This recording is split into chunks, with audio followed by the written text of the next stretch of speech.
ஓம் சாய்ராம். என் அன்பு குழந்தையை, கலங்கி கண்ணீர் வடிப்பதனால் என்ன பயன்? கவலை என்பது ஒரு வகையான மனநோயாகிவிடும் தங்கமே. நினைப்பதற்கும் நடப்பதற்கும் இடையே காணும் முரண்பாடுதான் உன் கவலைக்கு அடிப்படை காரணம். கலங்கி கண்ணீர் வடிப்பதால் காரியம் எதுவும் ஆகிவிடப் போவதில்லை. கவலை மிகுந்த நினைவுகளுக்கு குழி தோண்டி புதைக்க வேண்டும். சிலையில் செதுக்கி வைத்து கொள்ளலாகாது. நீ விரும்பாத செயல் நடக்கிறதா, நடந்துவிட்டது என்ற நினைப்பே உன்னிடம் கவலையை தோற்றுவித்துவிடும். உனக்கு வெளியில் இருந்து வருகிற நோயை விட உனக்கு உள்ளே இருந்து வருகிற மனநோயினால்தான் ஆபத்து அதிகமாக உள்ளது.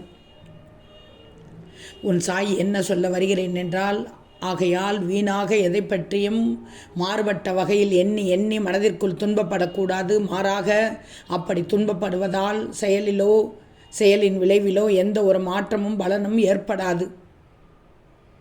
நாம் குட்டையாக இருக்கிறோமே, இன்னும் ஒரு அங்குலம் இருந்தால் அந்த வேலைக்கு விண்ணப்பம் செய்திருக்கலாமே, செய்ய முடியாமல் போய்விட்டதே என்று கவலைப்படுவதால் உன்னுடைய உயரத்தை கூட்டிவிட முடியுமா?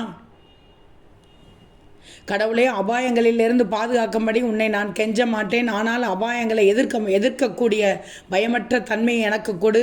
வெற்றியை மட்டும் யாசிக்க வைத்து என்னை வெறும் கோலையாக ஆக்கிவிடாதே. தோல்வியை ஏற்று உன்னுடைய அருளால் வெற்றியடையும் வாய்ப்பினையும் பெற அருள் புரிவாய் என்றுதானே சொல்வாய். சர்வசாதாரணமான தவறு மற்றவர்களை பார்த்து ஏங்குவதுதான் இங்கு பெரும்பாலானோருக்கு. இதுதான் கவலையின் ஆரம்பம்.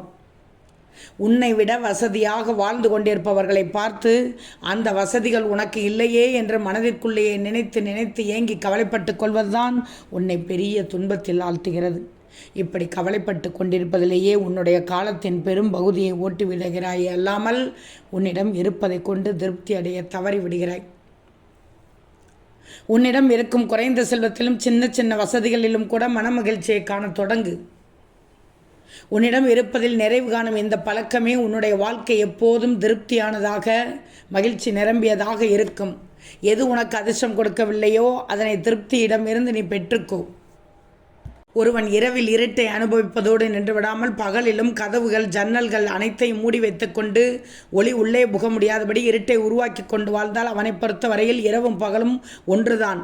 வாழ்க்கையில் முற்றிலும் துன்பத்தையும் துயரத்தையும் அனுபவிப்பதாக சொல்கிறவர்கள் இதைத்தான் செய்கிறார்கள்.